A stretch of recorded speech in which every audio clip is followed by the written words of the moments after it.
Billin, Uptown Murph. Top Billin Villains. Hey, yo, Top Billin Villains. Your boy is back, and you could have knocked me over with a feather if you told me that Bryce Huff would have 0 sacks and just 1 solo tackle to his credit in his first handful of games with the Philadelphia Eagles. I mean, what? But check this out right here. It's still a doozy, right? That 1 solo tackle crashing down, bang. What are we doing here? His head popped off the top like Jack in the Box. Look at this. Close backside, discard the trash. Split that man's wig, right? Made his helmet get a first down. Look at this. Bang! The impact shocked and jarred his spinal system, his spinal column, right? And then his head got a first down. His head might still be in that helmet right there. But that can't be enough for my man Bryce Huff. I think this break came at a perfect time for the entire scope of the franchise, for first and foremost, and then for one Bryce Huff to be able to sit back and think about what's going on. I have some theories as to what's going on with that man. We'll get into it, but I just want to know what happened to this guy right here. When my man was with the New York Jets, he was a straight-up menace right here. Going against Jordan Mailata, watch this. Sell, no tell, get into his chest, drive Miss Daisy, discard the trash, get to Jalen Hurts. One more again on that right there. Actually, we'll go slow on that right there. Sell, no tell, meaning he looks like he's running the arc, right? Looks like he's going to run the arc, but then he sends him up for a bull rush. Bang! You can see the instant impact in Jordan Mailata's eyes right there. He's getting walked to the lap of the quarterback. He's on rollerblades, but on ice. Right? On ice, Jalen Hurts has nowhere to go with this. He does a great job of keeping his eyes upfield, discards Mailata upfield, and gets to the quarterback. There's no way that guy in one season has fell off that tremendously. Look at the move he put on Jack Driscoll here.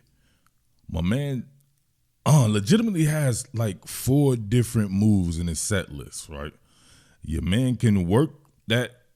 Obviously, he can work the straight-up bull rush game. Right, the power game there.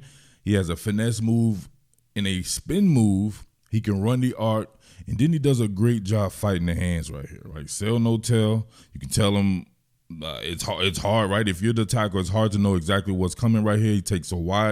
He makes big action right here, taking a wide approach just to fight the hands back to the outside. You see that? Stick it to the inside, draws that response right there with the big action, and then fight the hands right there, and then get skinny, get around the arc right there. And Jalen Hurts has nowhere to go. One more time, full speed. He still has this in him, man. I'm telling you. Hell of a move. All right, now look at it right here, right? Obviously, the man doesn't have a sack, so I'm not going to go through a bunch of these. It's pretty much the same and standard right here, and I'll let you know why. But if you see this particular move right here, you just not looking at it. I know this is more quick game stuff, right? But I don't know. He doesn't look as explosive as I've seen him in the past before, right? On something like this. He almost doesn't look as sure of himself. And you know why is that, right? Look at that. Same move as before, right? Giving him that big action. Obviously, not everybody's going to bite on stuff, right? But you give him somebody that big action there, and he's fighting the hands before they get there. No push right there. Now look at him. Prison loving, right?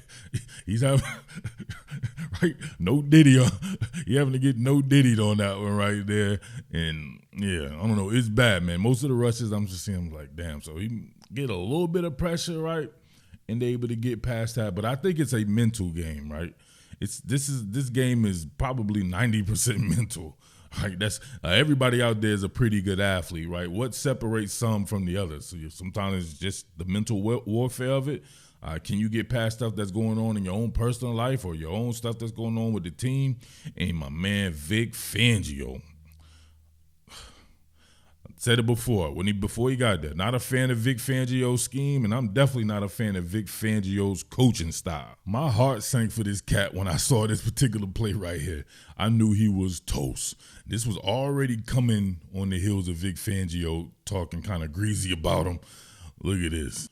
Your man gets pinched too far inside, not keeping his eyes upfield here.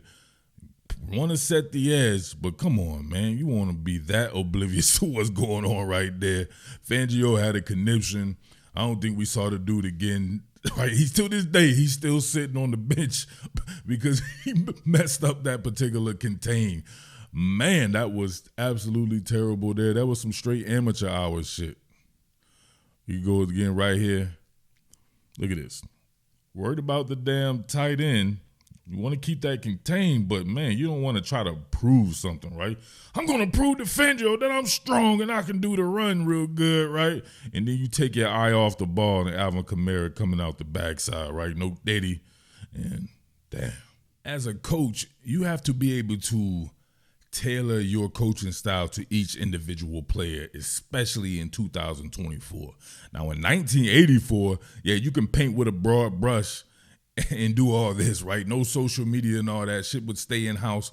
But now you got Vic Fangio, and they ask him the questions, and he's extremely honest, right? Which you have to commend in certain aspects. At least you know where you stand with him as your coach. But, I mean, before talking about he needs to be better and you don't see him playing on all 3 downs and all this, maybe he's not the guy you do that with.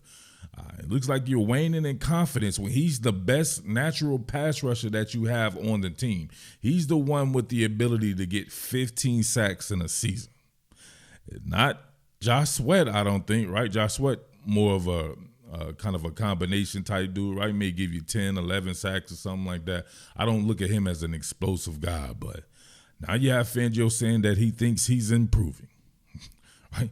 He said, I think he's improving. When I say improving against the run, that's something that he hadn't really been asked to do in the past, and that's been an adjustment for him.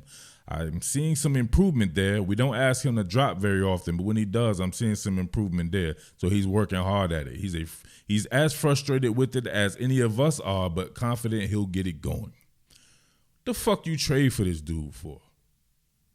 I swear, man, I don't like Coach Sirianni. I don't like Coach Fangio. I don't like none of these motherfuckers, man. This shit is crazy to me. Just like Rashad Penny last year. Why you signed the dude? You traded for this dude knowing what he does. He's a 3rd down hunter. I don't give a shit if this dude plays the run or drops into a scheme to play shallow zone duty or maybe a little bit of a man coverage or something like that. He gets after the quarterback. Now you're trying to make an example. I saw him one time only play on run downs and was taken off on a passing down. What does that do? What does that do? That's dumb. Right? You trying to prove something? You know what I mean? Like, this is like, win some damn games, right? If you have somebody who's better than that, maybe a Nolan Smith, whomever you have out there on base downs, Brandon Graham or something like that, you get Josh Huff in to rush the passer. He should get as many pass rush snaps as anyone on the team, if not them all. It's clear rush situations, he needs to be out there. He's the best pass rusher. You cannot tell me any different, right? Maybe Brandon Graham was in his younger day, but Brandon Graham right now, no. Josh Sweat maybe could be his equal, but I think Bryce Huff has a little bit more in the gas tank as far as just naturally getting to the pass rush. And no thank you to Nolan Smith. He ain't got it like that, Jack. Not yet, right? Young in his career. But come on, what are you doing? Like, this is a disaster, right? I saw my boy Coach Saleh got fired from New York Jets. I don't know, man. A couple of more of these kind of joints right here, and then you're having this weird shit going on in the defense. Nobody seems like they're actually improving. Who can you say looks better on defense than they looked last year? Is it Jalen Carter? Jordan Davis? Who? Josh Sweat? Does he look better than last year? Yeah, if anything, even say maybe look the same or something. Anybody improving none of this? Come on, man. This shit is crazy to me, right? No, maybe Reed Blankenship I thought was really good last year too. So I don't know what to tell you guys, man. So I do know this, though. That break came at a perfect time. Everybody needed to regroup. Maybe Fangio needed to regroup as well. We shall see how it goes. But I expect Bryce Huff to play much better than he played in the first handful of games, right? And I expect Fangio to be better, and I expect Coach Sirianni and all that, right? Right now, it's not looking like a championship product. And it's, you know what I mean? It's pissing your boy off right here. So we shall see how that goes, man. But let me know what you think about the prospects about Bryce Huff. If anything, man, they maybe should trade the dude, try to get something for him. Maybe another edge player fits better or something like that. But I don't know. This has been a disaster. I wish actually he was still on the New York Jets. If I'm being honest, it's just a better fit there. Right? And now they've had some injuries. They probably wish they still had Bryce Huff too, especially that they can't come to terms with my man Hassan Reddick. I wish that never happened, right? Both of those guys should still be on their respective teams. I wish somehow they both could be reverted back to their respective teams. All right? It's your boy, the Underground King, Murph Baldwin, tapping in with you boys. Much love out there, man. Salute. Let me know what you think, all right? What more can I say? Top Billin.